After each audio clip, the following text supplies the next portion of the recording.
Yeah, well, can you say, right? Just continue to try to prove on the court. But again, it's not about 3 points to shoot. I mean, you don't win games on that weekend. You know what I mean? So the big thing for me is just to continue making many games. That's way more important. You saw the list, you like? I knew it. I already knew it. So there's a lot of conversation beforehand that had occurred. So I knew when the list came out that I would not be on it. And of course I wanted to do it, but just got to keep grinding, keep getting better, keep making more, I guess. I'm looking at the criteria. I'm trying to figure out criteria because it's like, I thought you said that you attempted just as many as the guy didn't do, and then you made more than you. Yeah, see, I don't have the answer for that. You're asking the same questions I am, but at the same time, like I said, we got, I'd rather be in this position heading into, these last 4 games for All-Star break with the team that's at the top of the West, and then continuing to just contribute in any way possible to the success that we've had this season. And every game is obviously a statement game, but of course, placing the Bucks and after losing Game 6, that's still burning your mind and facing them the first time with the next 2. 100%, man. This is definitely one that we've been looking for, we've been excited about, and that feeling of walking off the court after Game 6 doesn't go away. I mean, I feel like it was yesterday. Picture myself there, close my eyes, I can put myself right back in those moments. So it's going to be a lot of fire under all of us today. What do you feel you could do differently if you go back and try to basically position yourself this game tonight? What could I do differently compared to during the finals? Right. Individually and collectively. Individually, I'll tell you what, I tried my best. I know that. I tried my best. It's hard to really put it into anything that, I can't just lay out a blueprint of this is what didn't happen. The fact of the matter is there are close games and they ended up making more plays than we did. So turning those plays around and winning those moments is going to be big. And collectively just slowing down Giannis, making it tough on Middleton, Holiday. I think we did that at times during the finals. And the fact of the matter is it's a new season, new opportunities. We beat them twice in the regular season last year, and that gave us no credit in the finals. They didn't count those 2 wins. Otherwise, we would have had a ring. So new season, new opportunity. And this is going to be a big test for us tonight. And it's going to be just a lot of fun for us to go back out there and see them again.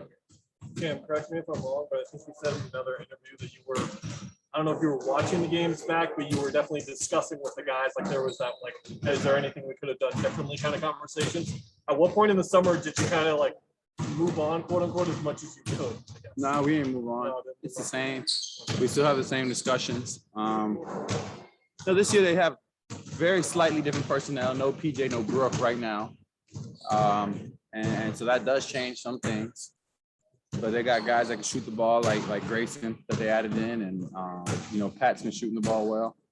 And so it presents slightly different challenges, but we have our scout in place and we're going to execute that to the best of our ability. After going through it last year, do you look at this type of game and say, for any team in the West, you could potentially match up with in the playoffs and say to yourself, like, this is something we can see in April or May? Yeah, definitely.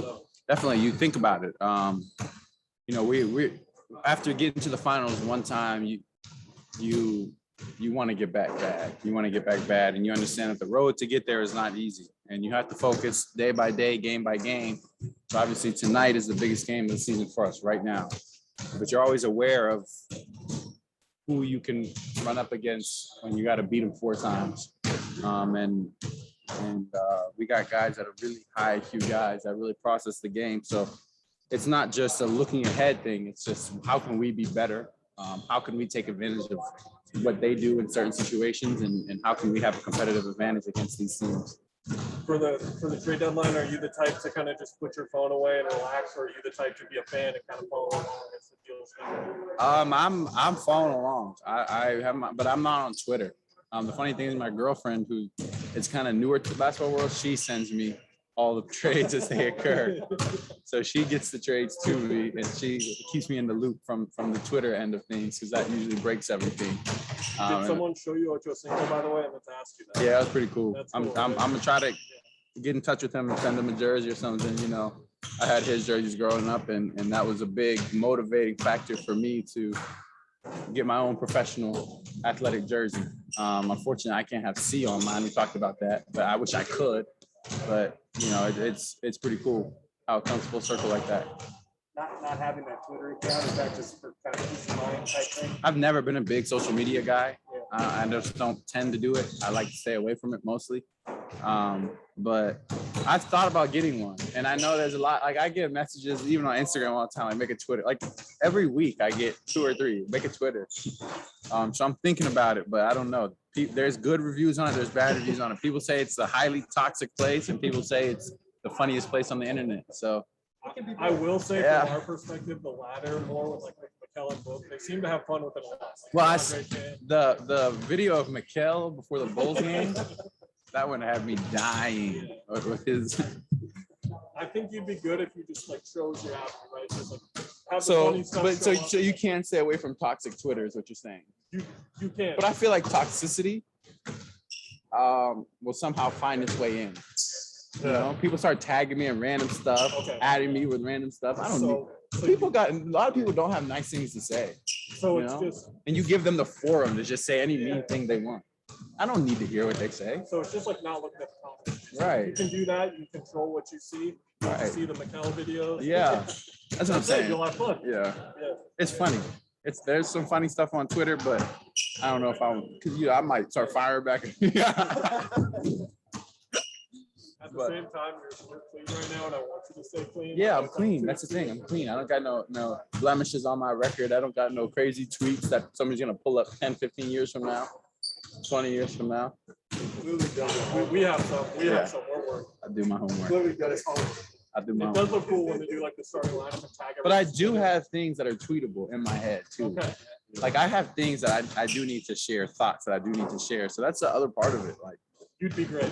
I would have things to share with the world. Certainly.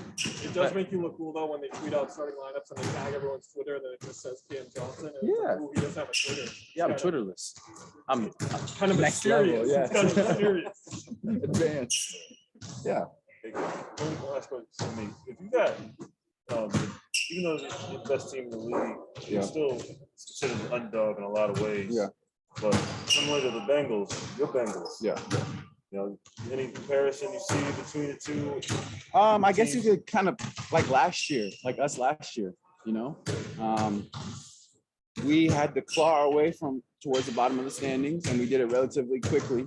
And the Bengals these last couple of years had a straight up rebuild, and you know, credit to Zach Taylor and the coaching staff and the players for being able to change from a, you know, first picking the draft team 2 years later being the Super Bowl.